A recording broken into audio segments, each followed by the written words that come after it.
सबसे पहले आपको क्या करना है, अपना फॉर्म 16 ओपन कर लेना। इसका जो पार्ट बी होता है इसमें सैलरी की डिटेल्स होती है।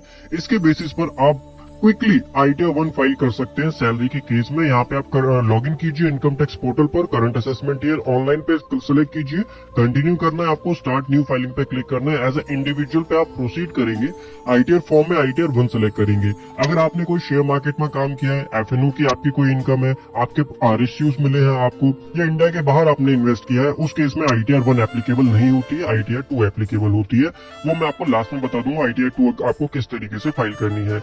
सैलरी के केस में केवल आप आईटीआर 1 फाइल कर सकते हैं। यहाँ पे आप लेट्स गेट स्टार्टेड पे क्लिक करेंगे। Taxable income is more than basic exemption limit पे आपको चेक करना है एंड कंटिन्यू पे क्लिक करना है। पर्सनल इन्फॉर्मेशन आपको एक बार चेक करनी होगी। पर्सनल इन्फॉर्मेशन में कॉन्टैक्ट डिटेल्स में जाकर सेकेंडरी एड्रेस पर यस जरूर कर देना, वरना लास्ट में एरर आ जाएगी आपको। उसके बाद आपको अपना नेचर ऑफ एम्प्लॉयमेंट सेलेक्ट करना है। यहाँ से आप central government, state government PSU, central government pensioner, state government pensioner या PSU pensioner, other pensioner select कर सकते हैं। अगर आप प्राइवेट जॉब करते हैं तो अदर वाला ऑप्शन आपके लिए एप्लीकेबल रहेगा। 139(1) में आप फाइल करेंगे बिफोर ड्यू डेट के केस में।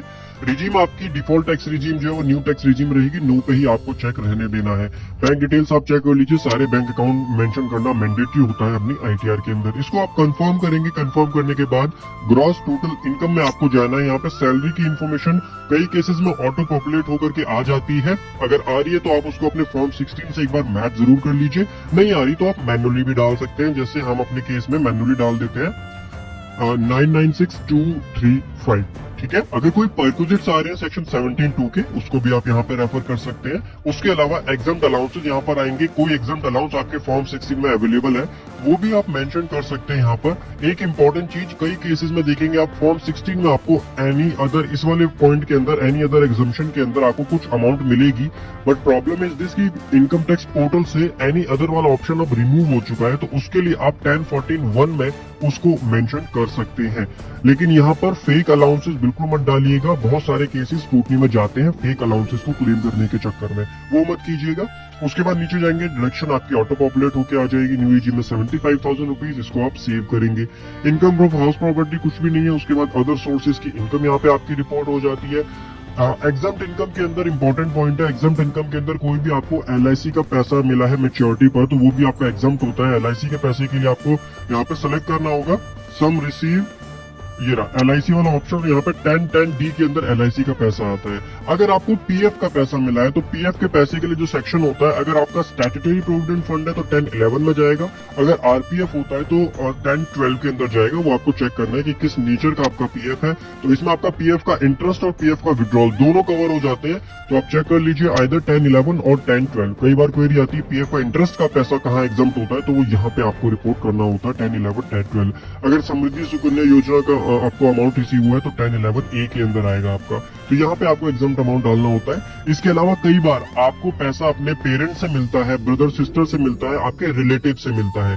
वो पैसा रिपोर्ट करने के लिए आप अदर इनकम में जाएंगे। यहाँ पे आपको ऑप्शन मिल जाएगा receipt not in nature of income. यहाँ पे आप रिपोर्ट कर सकते हैं, जैसे आपको अगर पेरेंट्स से कोई पैसा मिला है, मदर से, फादर से कोई पैसा मिला है आपके बैंक अकाउंट में, तो वो आप यहाँ पे रिपोर्ट करके सेव कर सकते हैं इस तरीके से।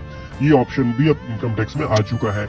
इसके अलावा अगर आपको शेयर मार्केट में लॉन्ग टर्म कैपिटल गेन होते हैं इक्विटी शेयर्स के ऊपर 1,25,000 के, तो वो भी आप यहाँ पर रिपोर्ट कर सकते हैं। लेकिन अगर शॉर्ट टर्म कैपिटल गेन होते हैं तो उसके लिए फिर आईटीआर 2 आपको फाइल करनी होगी। ये चीज आप ध्यान रखिएगा।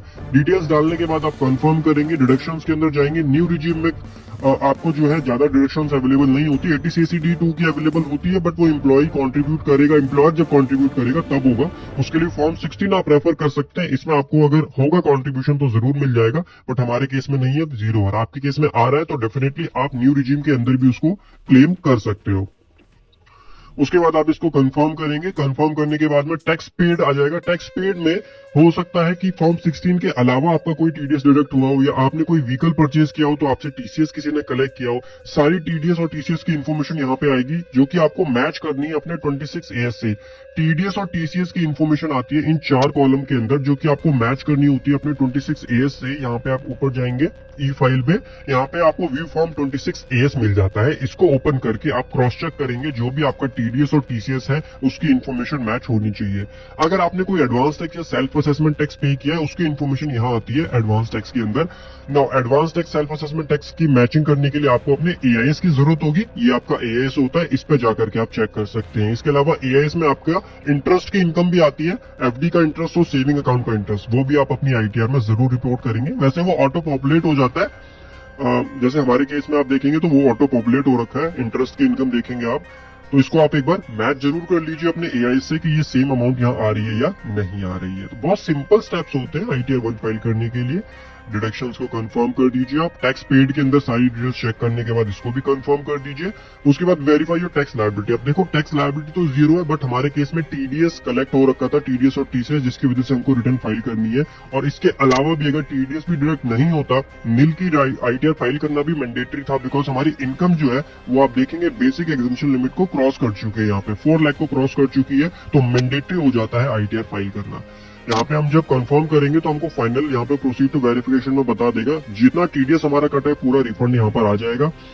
इसके अलावा एक और इशू आता है, कई बार आपको ना कमीशन वगैरह मिलता है, लाइफ इंश्योरेंस कराते हैं किसी का आप तो उसका कमीशन मिलता है, उसको भी आप अदर सोर्सेज के अंदर रिपोर्ट कर सकते हैं सिंपली, और उस पर भी अगर कोई टीडीएस कटा है तो वो भी आप यहाँ पे इस तरीके से क्लेम कर सकते हो। बिल्कुल जेन्युइन लीगल तरीके से क्लेम किया जा सकता है, कोई भी दिक्कत नहीं होती है। हालांकि जो फेक रिफंड होता है, फेक एग्जम्पशन डाल देना, फेक अलाउंसेस डाल देना, वो आप करोगे तो आपको जरूर दिक्कत आएगी फ्यूचर में जाके। प्रीव्यू एंड सबमिट रिटर्न पे आप क्लिक करेंगे, यहाँ पे आप सेलेक्ट कीजिए प्रोसीड टू वैलिडेशन, यहाँ पे आप प्लेस एक बार जरूर डाल दीजिए, then proceed to validation, validation successful, preview का ऑप्शन आ जाएगा। नाउ प्रीव्यू के बाद proceed to validation, validation successful है, प्रोसीड टू वेरिफिकेशन, यहाँ पे आप ई वेरीफाई कर सकते हैं अपने आधार ओटीपी